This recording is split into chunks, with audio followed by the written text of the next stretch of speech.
1 Tessalonicenses capítulo 5, versículo 1. Irmãos, quanto aos tempos e épocas, não precisamos escrever-lhes. Paulo estava dizendo, quanto aos tempos e à época que Jesus vai voltar, eu não preciso te escrever de novo. Sabe por quê? Porque você sabe, pois vocês mesmos sabem perfeitamente que o dia do Senhor virá como um ladrão à noite. Quando disserem a paz e segurança, a destruição virá sobre eles de repente, como as dores de parto à mulher grávida, e de modo nenhum escaparão. Mas vocês, irmãos, não estão nas trevas, para que esse dia os surpreenda como ladrão. Vocês são filhos da luz, filhos do dia. Não somos da noite nem das trevas. Portanto, não durmamos como os demais, mas estejamos atentos e sejamos sóbrios, pois os que dormem, dormem de noite, e os que embriagam, embriagam-se à noite. Nós, porém, que somos do dia, sejamos sóbrios, vestidos da couraça da fé, do amor e o capacete da esperança da salvação. Porque Deus não nos destinou para a ira, mas para recebermos a salvação por meio de Cristo Jesus. Amém? Precisamos entender que existem dois tipos de pessoas. Existem dois tipos de pessoas hoje no mundo. Aqueles que são filhos do dia e aqueles que são filhos da noite. Os filhos de Deus e os filhos das trevas. E nós precisamos hoje saber identificar se somos filhos de Deus ou se somos filhos das trevas. Se andamos pela religiosidade ou se andamos por amor a Jesus. Se buscamos a Ele porque o amamos ou se estamos com Ele porque por conveniência, porque queremos morar no céu, não queremos mais sofrer. Precisamos ter uma base escatológica e uma esperança correta. E nós precisamos de fato entender que aqueles que são filhos de Deus, eles não estão desapercebidos, eles estão vigilantes. Deus está dizendo aqui que existem pessoas que estão vigilantes e existem pessoas que não estão vigilantes. Existem pessoas que estão vivendo de acordo com a vontade de Deus, existem pessoas que estão vivendo de acordo com a vontade do homem. Porque toda vez que você não está no centro da vontade de Deus, você está na vontade do homem. É por isso que temos que buscar andar no centro da vontade de Deus. Os filhos de Deus não andam desapercebidos, já os filhos das trevas sim. Eu quero que vocês abram comigo em Mateus capítulo 24. Olha o que o Senhor Jesus diz. É por isso que às vezes nós temos que saber de fato qual é a nossa visão escatológica. Mas aqui não é Paulo falando, não é Pedro falando, não é um profeta falando, é o próprio Jesus, quando veio na terra encarnado, falando. Ele disse, versículo 36, quanto o dia e a hora, ninguém sabe, nem os anjos do céu, nem o Filho, senão somente o Pai. Como foi nos dias de Noé, assim também será na vida do Filho do Homem. Pois nos dias anteriores ao dilúvio, o povo vivia comendo e bebendo, casando-se e dando-se em casamento, até que Noé entrou na arca, e eles nada perceberam, até que veio o dilúvio e levou a todos. E assim acontecerá na vinda do Filho do Homem. Jesus está dizendo que a volta dele será como os dias de Noé. Eles casavam-se e davam-se em casamento. Eles faziam tudo normalmente, como todo mundo faz. Ia para a escola, ia para a faculdade, trabalhavam, faziam o que tinham que fazer. Não é diferente dos dias de hoje. Você pode ver que o dia hoje parece que é menor, parece que está muito corrido. Você chega em casa, já é de noite, já é 8 horas da noite, quando você assustar já é meia-noite. E aí você não leu a Bíblia, não orou, não teve tempo com Deus, não falou com ninguém, nem discipulou ninguém, não olhou para a cara de ninguém, porque o tempo parece estar curto. Mas não é o tempo que está curto, é nós que temos dado prioridade para outras coisas e não a Deus. Porque se nós dizemos que não há tempo para buscar a Deus, estamos dizendo que Deus é mentiroso. Porque a própria palavra de Deus diz em Eclesiastes capítulo 3 que há tempo para todas as coisas. Há tempo de estudar na faculdade, há tempo para isso, e nada disso é ruim. O problema é quando isso toma o lugar que é de Deus na sua vida, quando o seu sucesso pessoal é maior do que a presença de Deus na sua vida. É por isso que Mateus mesmo, no capítulo 6, Jesus vai dizer: busque o reino de Deus e a sua justiça, e todas essas coisas te serão acrescentadas. Jesus estava dizendo ali sobre necessidades humanas, sobre vestir, comer. E Jesus disse: olha, só os pagãos correm atrás disso. Mas eu sei que vocês necessitam disso. Mas em primeiro lugar, busquem o reino de Deus. O que é buscar o reino de Deus? É deixar que Deus governe sobre a sua vida, que tome controle sobre as suas decisões.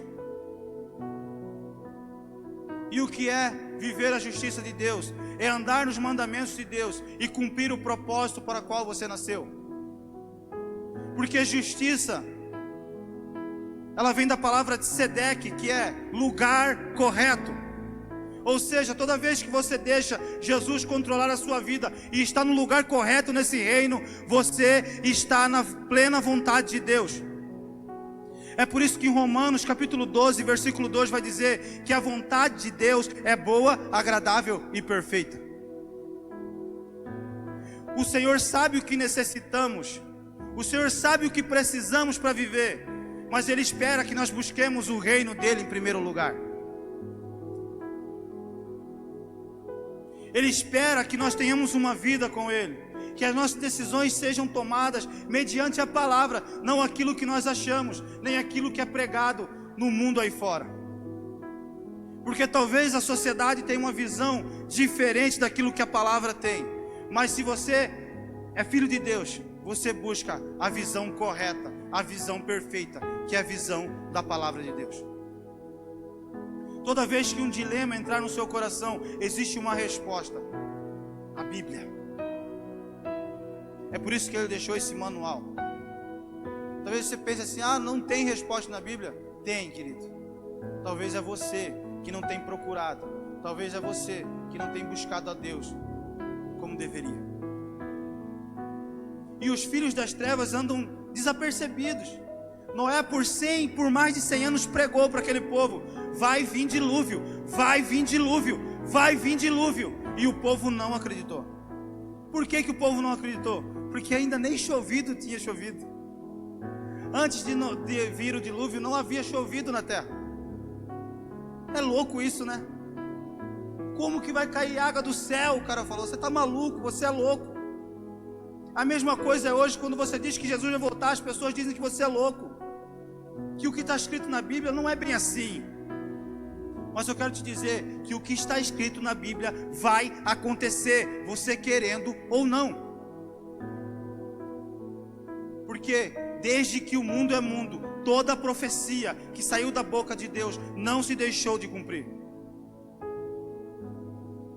E nós precisamos entender esse princípio. Noé entrou na arca e aquelas pessoas ficaram para o lado de fora.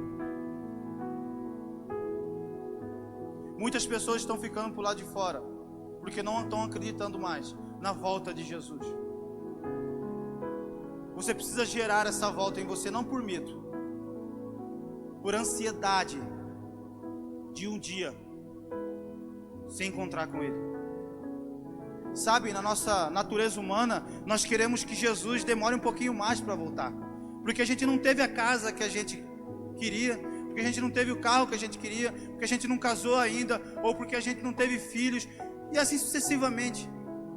Sempre existe o próximo passo, sempre existe uma próxima conquista. Eu vivi pouco ainda. Por que Jesus vai voltar? Sabe, porque você ainda tem esse sentimento, porque você não entendeu a sua identidade. E só vamos ter plena consciência da nossa identidade no dia que Ele voltar.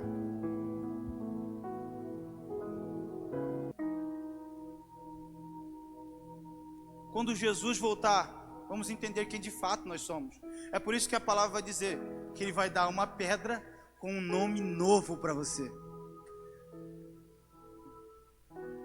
Sabe aquele nome do pecado, da mentira, do erro, que as pessoas te chamam, que o mundo te chama? Ele vai ser apagado. Ele vai te dar um nome novo. Um nome que revela santidade, um nome que revela identidade e um nome que revela filiação.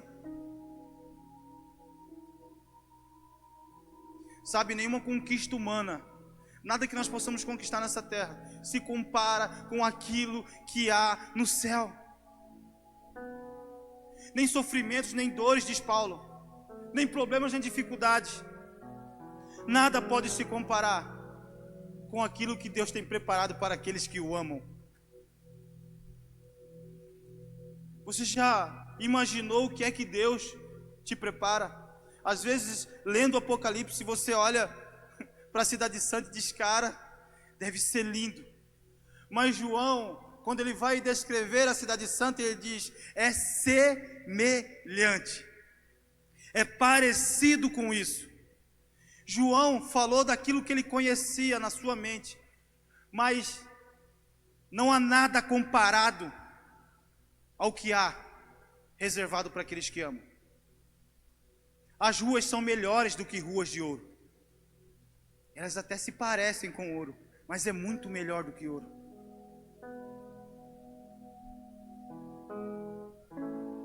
A presença dele vai estar lá. Ele vai ser nosso Deus, Ele vai estar conosco de dia, em todo tempo, em todo lugar, em todo momento. Imagine o momento em que você teve mais intimidade com o Senhor, em que o fogo do Senhor te consumiu num culto. Isso não se compara a 1% daquilo que tem na cidade santa para você. Lágrima nenhuma vai expressar aquilo que tem na cidade santa. É por isso que ele diz, eu vou enxugar dos seus olhos toda lágrima. Vai ser lindo, vai ser perfeito, vai ser perfeito. E Jesus continua falando sobre uma parábola, a parábola das virgens. Existiam 10 virgens, 5 loucas, 5 sábias. O mais interessante dessa parábola é que todas eram virgens. Sabe o que isso me revela? É que todas buscavam se limpar. Porque quando fala-se de virgem, fala de vestes brancas, de vestes limpas. Todas buscavam se limpar. Mas uma tinha a motivação de conhecer o seu noivo e a outra só queria ser salva. Ela não queria ter um noivo, ela queria a salvação que o noivo podia dar para ela. Isso muda toda a motivação do nosso coração. Não é por aquilo que Ele nos dá, mas é por aquilo que Ele é em nós. Você entende isso? Será que você já parou para pensar? Quando o noivo veio, ele levou as 5 que eram sábias, que tinham óleo, que tinham azeite em sua lâmpada. Ou seja, que tinham o Espírito Santo, que buscavam a Deus, que tinham intimidade com o Senhor. Mas aquelas que apenas por religiosidade iam para a igreja, tinham ministérios, faziam aquilo que Deus queria, mas não tinham Deus. É por isso que Jesus vai dizer naquele dia, para aqueles que disserem a Ele, olha, em seu nome, Senhor, eu expulsei demônios, eu fiz milagres, eu fiz tantas coisas em seu nome, Senhor. E Jesus, apartai-vos de mim, você que pratica iniquidade, eu não te conheço. Sabe o que é? É que nós não queremos ser conhecidos do Senhor, nós queremos ser conhecidos do povo do Senhor.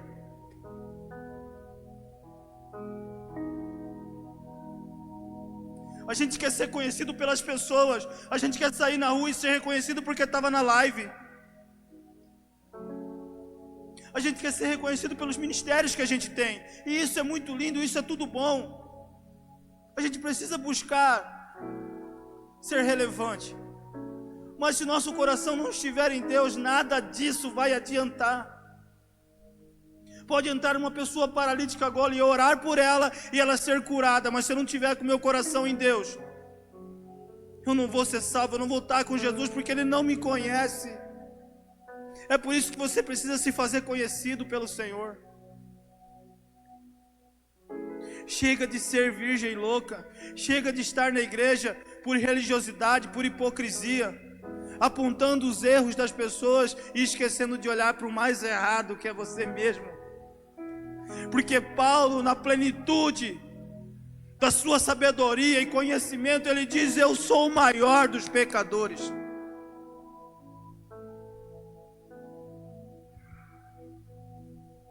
Eu sou o maior dos pecadores. Eu não valho nada, Senhor.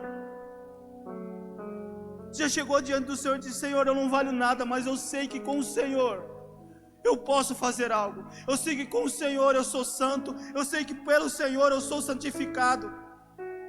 É por isso que a salvação é por graça. E isso é dom de Deus. Não é por obras, para quê? Para que não nos gloriemos disso.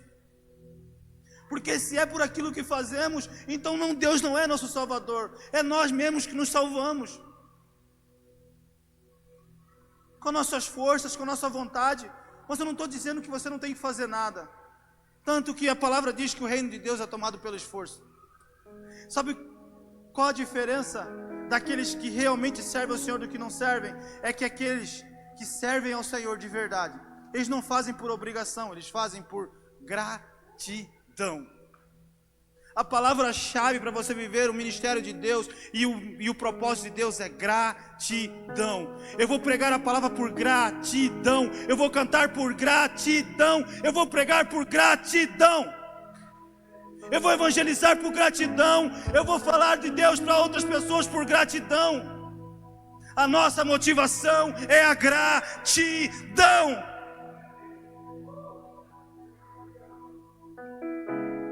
Nós precisamos mudar a nossa motivação.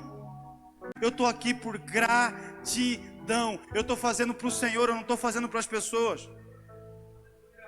É claro que eu devo obediência ao meu pastor. É claro que eu devo obediência ao meu líder. Mas eu não devo obediência a ele porque apenas ele é meu líder. Eu devo obediência a ele porque eu creio que Deus move na vida dele e que toda a autoridade do céu está liberada sobre a vida dele.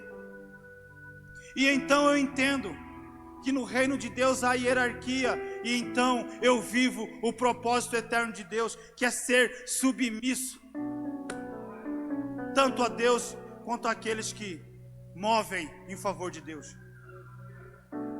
E submissão não é baixar a cabeça, submissão é estar junto, abraçado, dizendo: ei, eu estou com você até o fim. Gostaria que vocês abrissem Mateus capítulo 13. Jesus, no versículo 24, ele fala sobre a parábola do joio e do trigo. E essa parábola é muito importante para entendermos quem é filho de Deus e quem é filho das trevas. Porque Jesus diz que havia um homem que havia semeado no campo. E então vieram os filhos do maligno e durante a noite semearam joio, e aquele joio cresceu junto com o trigo. Enquanto, na medida que eles cresciam, os trabalhadores diziam: Senhor, deixe-nos arrancar esse joio. Mas o Senhor disse: não, deixem que eles cheguem na sua plenitude. E aí então, no dia da colheita, eu vou separar o joio do trigo. E aquilo que é joio vai ser lançado no fogo, mas aquilo que é trigo eu vou colocar no meu celeiro. E essa é uma chave. Jesus, depois, em particular com os seus discípulos, ele explica essa parábola. Ele diz: olha, o semeador que saiu semeando é o filho do homem. E o diabo, o filho do maligno, ele veio e semeou o joio em meio ao trigo. E os joios são os filhos das trevas, e o trigo são os filhos da luz. E no dia em que chegar a colheita, eu separarei filhos de Deus e filhos das trevas. Eu separarei joio e trigo.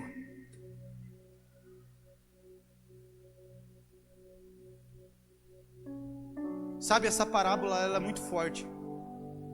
Porque às vezes você está pensando que o campo é apenas a igreja. Por muito tempo foi pregado que essa parábola era para a igreja. Mas essa parábola não é para a igreja. Tanto que Jesus diz que o campo é o mundo. O campo em que ele semeou é o mundo. Mas você pode falar para mim, existe joio dentro dos templos? Sim. Dentro da igreja, não. Porque a igreja são aqueles que têm o Espírito Santo e que obedecem ao Senhor. Isso aqui apenas é um templo, onde nós, como igreja, nos reunimos. Então na igreja não existe joio. No templo sim. A igreja é formada por trigo. Só que nós estamos em meio a esse mundo. Nós estamos em meio a um sistema que de fato foi criado para nos corrompermos. Sabe qual que é o nome desse sistema? O que João vai dizer sobre esse sistema? Ele vai falar da grande Babilônia. É um sistema. A grande Babilônia é um sistema. E o que Jesus diz, e o que o Espírito Santo diz através de João: sai dela, povo meu. Sai dela, povo meu. Para de dar ouvidos àquilo que não é da palavra de Deus. Para de dar ouvido a pessoas que só estão te levando para um mau caminho. Você é trigo, você não é joio. Uma vez eu subi no monte, e lá naquele monte o Senhor falou comigo através de uma canção que fala sobre esse tema. Essa canção é do Rodolfo Abrantes. Ele diz: quem sou eu, Senhor? Joio ou trigo? E eu tinha escutado aquela canção durante a semana, e no dia do monte, quando eu me ajoelhei para orar, o Senhor me perguntou: quem é você? Joio ou trigo?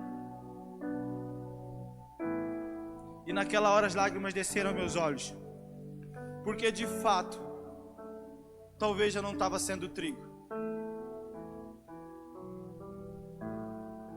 É momento de tomarmos uma posição. Ou somos filhos de Deus, ou somos filhos das trevas. Ou somos joio, ou somos trigo. Ou somos virgens loucas, ou somos virgens sábias. Não dá para ser meia boca. Não dá para ser mais ou menos, meio crente. Não tem meia salvação. Eu queria orar com você, porque é tempo de tomarmos uma decisão. Sabe, essa pandemia, como diz a palavra, são princípios de dores. E quem está enxergando que Deus está nos treinando para um tempo que vai vir, um tempo difícil, onde talvez você vai ser amordaçado para não pregar a palavra, um tempo onde você vai ser subjugado para não falar de Jesus. Existem pastores grandes aí que estão sendo processados, julgados. Outro dia desceram um porrete no André Valadão. Irmão, se você está com medo de tomar porretada, então desculpa. Você está na religião errada. Você está servindo o Deus errado. Porque Jesus disse: no mundo tereis aflições, mas tem de bom ânimo. Ele disse também: bem-aventurados que são perseguidos por causa do meu nome. O nome dele é grande, glorioso, poderoso, Príncipe da Paz.